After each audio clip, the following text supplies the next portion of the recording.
Hi friends, it's Sarah from rufflesandrainboots.com, and I'm here with the easiest and the freest gnome sewing pattern. I had to make a whole bunch of gnomes in a small amount of time, and I'm going to give this to you for free for Christmas. Boop! If you'd like to make them, just stick around. Boop! As always, please like this video so I know you're here crafting with me. Okay, so look at these cuties. This is a no pattern needed gnome. I'm going to give you both measurements in the next screen. So if you are new here, sign up for the Ruffles and Rain Boots newsletter. I give so much cool stuff away for free, like these. Okay, so every one of these measurements has a fold side and an open side, and I'm going to show you what I mean right here. So here's the triangle. You see the fold side is the tall 7-inch and the bottom is that 5.5-inch open. So you're going to cut off about a 1/2 inch at the very bottom of the hat edge and the very top of the hat point. Now this does two things. One, it creates a very clean seam in the back when we slip on our hat, and number two, it allows the hat to come to a better bit of a point for pom-poms or whatever. For the body, you're going to pin the long edge and one of the short edges. Now we're going to sew this into a box bottom. For an alternate hat, you're just going to make sure you're on the wrong side of the fabric. You're going to flip up the bottom brim a 1/2 inch. This is perfect to get a straight seam when you're sewing. Now this is a super beginner pattern, so I'm gonna start and just let you know, coordinating thread. Don't use white like me. This is just to help you see it. You're going to use your default stitch settings, and you're going to line up the edge of this hat where the presser foot ends. Okay, so that's your seam allowance. You're going to slowly go forward, and then you're going to reverse those stitches to lock. So this is usually a button or a dial on your sewing machine. Then you're just going to go forward again to that point of the angle, pick up your presser foot but leave your needle in place, and then you turn your fabric to where it just lines up and you go all the way up to the top. Easy peasy, right? I'm going to fast forward through this part because it's just going straight. Now once you get to the end, you're actually going to reverse your stitches again, and that will lock everything in place. Easy, right? So you're going to cut all your threads, and you're actually going to cut the tip as well, which I'll show you in just a second. So I do want to say I had to make a lot of gnomes very quickly, and if you were doing this as well, you don't even need to cut your stitches. Just pull out your thread a little bit and make the next hat. Pull out your thread, make the next hat. It is so easy and fast. All right, for those of you new to sewing, line up the edge of your rolled up brim with the presser foot. Again, start and reverse those stitches and just follow it straight along the path, okay? That right there, that gives you the perfect straight hem. So even though I'm using white, my stitching still looks good because I didn't have to worry about staying straight. I already had a guide. All right, so you're going to reverse your stitches at the end as well before putting the right sides of the fabric together, lining everything up. And you can see we already cut it at the bottom and the top. So now all you're going to do is sew that edge up again.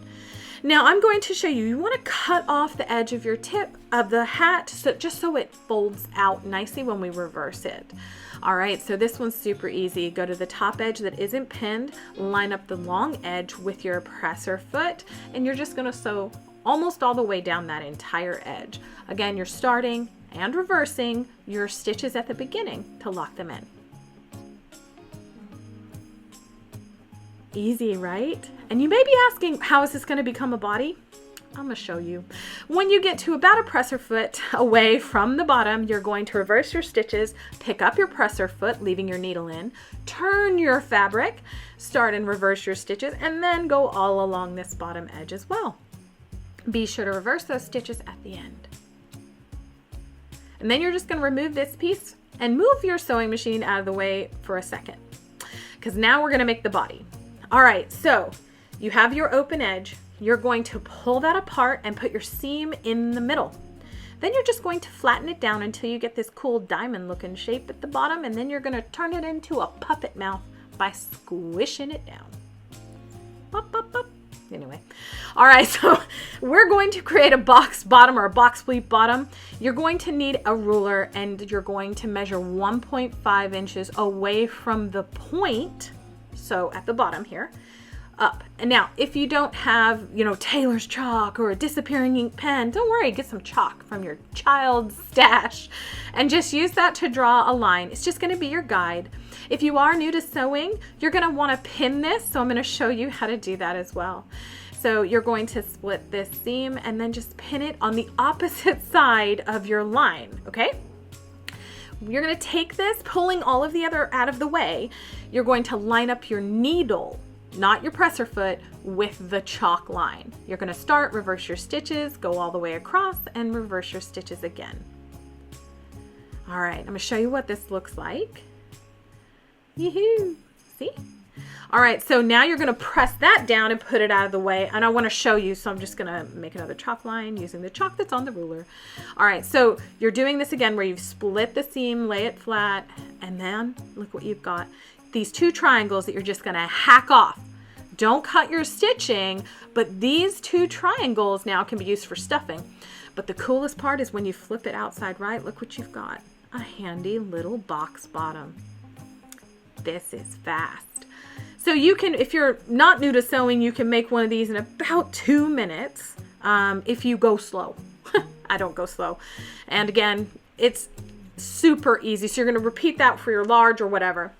And now this is totally optional. I drew these little gnomes. I use them on my gnome buttons, but I'm going to put them into flocked heat transfer vinyl and cut them out with my Cricut Joy. I couldn't find flocked vinyl, so I just chose glitter. Totally worked. So it does remind you, hey, are you sure you mirrored your design? I didn't need to mirror mine, and look at it. It's so tiny, but it cuts so well. All right, so you can see my designs here. I'm just going to put them on the gnome booties with a little heat transfer tape. And then I'm going to put a Teflon sheet over it and press it per the package instructions. I just got some of it off of Amazon. This isn't fancy. It's just on Amazon. All right, now I'm just going to pull off that carrier sheet and press it for another few seconds. Here-ty, here-ty, here-ty. And do that for both of them, and look. It's a fuzzy bum gnome. Okay, now it's time to assemble. So you're going to need poly beads for weight and polyfill for stuffing. You're also going to need noses. I'm going to use a wood round for wool locks here and a wood bead for my fur. You're going to need to put the weight into the gnomes about 1/3 of the way up the body. All right, and that'll cover anything you want for a hat decoration, and that'll have enough weight. For the rest of it, almost all the way to the very top, you're going to stuff polyfill. You need enough room at the top to tie it off. That's all. There you go.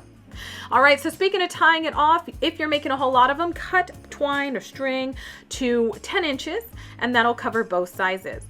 To make a seamless join, you're going to push in both sides first and then collapse the front and the back, and that makes it all nice and even. Tie it off in a double knot, secure it with hot glue, tie off or cut off the ends, and then give it the drop test. Make sure they fall every single time, straight up. All right, for the large gnome, I do recommend putting wire in it. And to do that, we're just gonna take some floral wire, bend one end, stand up your body, and then you're going to thread that through the middle of the gnome, through the polyfill, and through the beads at the bottom so that you can grab it and bend it 90 degrees. That will make sure that it stays in place and it won't poke anything. All right, so for the height, you're gonna measure where you had placed your hat plus about 1/2 inch or so, and you're just gonna turn that top down. Before you thread it on, you're going to stuff a little bit of polyfill in the hat. It makes it look a bit fuller and it hides the wire. And then you can just thread this on, lining up this wire with the seam in the back all the way up to the very top, and then just line up the seams in the back if that's how you're building it. All right, for the little guy, you don't need wire, but I do recommend just a little bit of stuffing up in the very tip of the hat because this little tie at the top of our body basically covers most of our fill. Just want to make sure it lays flat, so you just pop your hand up in there and set. Here's some fun stuff. You all asked me how I use wool locks to make beards. If you're using fur, skip to 10 minutes and 54 seconds in this video. Be sure to identify where you want your nose and put a pin there because you're gonna start right below it. These are wool locks from my friendly Mike the sheep, and you're just going to separate each of them. You can see me, I'm just pulling out the ringlets, and then I'm going to put a few of them together, put their tops below, like kind of turn over the tops and then just stab it into the body. The good news is that you're just stabbing into the fleece of the body and the polyfill, right? There's no pellets up here to break your needle. So you're just going to vertically stab it in there, and I'm going to show you. You can take out the pin because we know where we need to place the nose now. And then you're going to be building it. So I like to build out the sides first. You can see I'm adding it here to the sides. And then I like to add a little bit in the middle that'll be under the nose so it looks nice and full. So here I am just stabbing it, and this is what it looks like before I put my nose on. For those of you using faux fur, this is a husky 10 by 10 I got off of Amazon. I'll put the link below. You will measure whatever you like. If you're making a lot of these, make a template. But here's how you do it. Just transfer your measurements and then join them into sort of a shield shape. You can use a square, anything you want, but if you're making a lot of them, make a template. Be sure the nap of the fur is down, and then cut it, only the fur backing, with an X-Acto knife or a razor blade. You know how much transfer you get when you learn to cut faux fur right? None. You see that? It's the most expensive part of gnome making. If you learn to cut it the right way, whew, it'll help your cost. All right, so now I'm just pinning everything in place. For those of you who are new to sewing, when you start a new pattern, pin everything before securing it. It just gives you an idea of how you want to put your decorations, if you want to add arms, all kinds of stuff.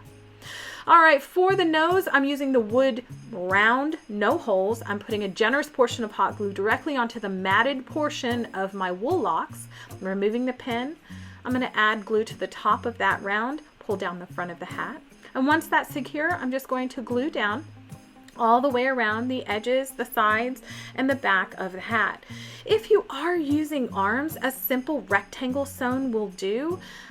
With little wood bead hands or little fleece mittens, I have shared so many different arm styles for you to add.